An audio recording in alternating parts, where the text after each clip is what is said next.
Hallo ihr Lieben, schön, dass ihr in meiner Food Lounge wieder mit dabei seid. Ja, die Rhabarberzeit ist im vollen Gange und ich habe heute für euch nochmal ein Rezept mit Rhabarber und das geht mega einfach. Wir machen heute zusammen einen Rhabarber-Buttermilchkuchen. Viel Spaß! Los geht's!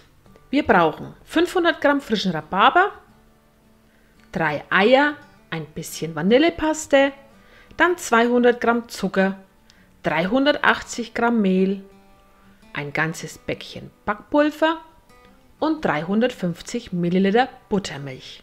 Ja, los geht's. Den Rhabarber habe ich gewaschen, den schneide ich jetzt in Scheiben, so ungefähr so 2 cm dick. Sieht dann so aus.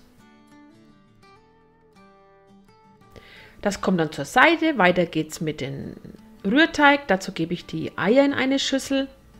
Da gebe ich dann auch gleich die Vanillepaste mit dazu und schlage das Ganze kurz auf.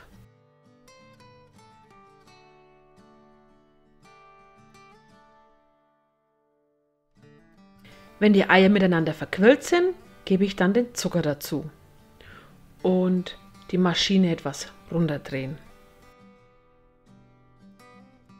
Ja, wenn dann alles schön weiß schaumig ist und sich gut verdoppelt hat, gebe ich dann nach und nach die Buttermilch dazu.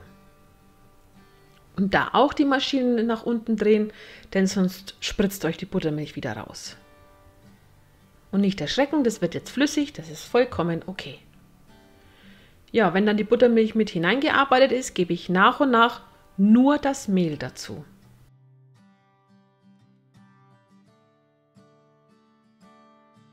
Wenn das Mehl komplett in den Teig mit hineingearbeitet wurde, dann kommt erst das Backpulver dazu. Das Ganze rühre ich noch mal kurz durch. Und dann ist mein Teig soweit fertig. Ihr seht jetzt am Rand hängt noch Mehl, das macht gar nichts, denn jetzt kommt noch der Rhabarber mit hinein und den hebe ich da unter und dann kann ich auch gleichzeitig vom Rand das Mehl mit hineinarbeiten. Ach ja, und vom Rhabarber nicht alles hineingeben, sondern nur die Hälfte, weil die andere Hälfte kommt dann oben drauf. Also die wird dann oben auf dem Kuchen verstreut. Ja, so ist er fertig. Dann habe ich ein Backblech. Die Größe war 30 x 40. Ein Backrahmen darum. Müsst aber nicht, ihr könnt auch das Backblech nehmen. Also ihr braucht nicht unbedingt einen Rahmen, aber ich mache das halt immer recht gern, weil er dann schön gleichmäßig hoch geht. Aber ihr braucht keinen Backrahmen. Ja, da gebe ich jetzt meinen Teig hinein und den verteile ich noch gleichmäßig.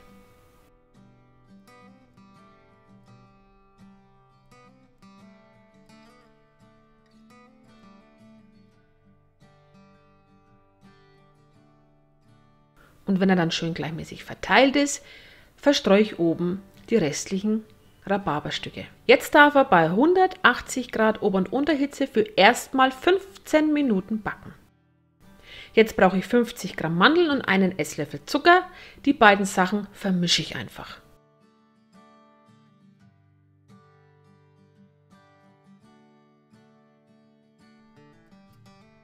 Nach 15 Minuten Backzeit hole ich meinen Kuchen heraus und verteile die Mandelblättchen oben drauf. Ja, entweder so wie ich, versuche mit der Schüssel das irgendwie zu machen und dann doch auf die Idee kommen, ach, ich glaube, die Hand wäre doch besser. Also mit der Hand lässt es besser verteilen.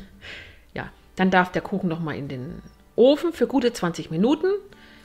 Dann brauche ich noch 60 Milliliter Sahne und 30 Gramm Butter. Beide Sachen kommen jetzt in einen Topf und dürfen aufkochen.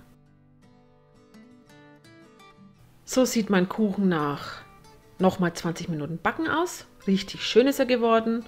Und da gebe ich jetzt noch auf den heißen Kuchen mein Butter-Sahne-Gemisch. Also einfach schön gleichmäßig drauf verteilen.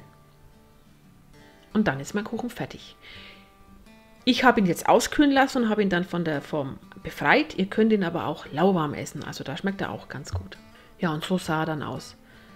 Also das war so eine tolle Mischung aus süß-sauer. Es war richtig genial. Also ich liebe allgemein süß-sauer und der Kuchen war so perfekt davon übereingestimmt. Also wie man immer dazu sagt. Dieser Kuchen, also wenn jemand wirklich auf diesen säuerlichen Geschmack vom Rhabarber steht, der wird diesen Kuchen lieben. Also der ist wirklich lecker. Ja, das war's dann auch von mir. Ich hoffe, das Video hat euch gefallen. Wenn ja, lasst mir einen Daumen nach oben da, abonniert meinen Kanal und wir sehen uns ganz bald wieder. Dann wünsche ich euch noch einen tollen Tag. Bitte, bitte bleibt gesund und bis demnächst. Tschüss!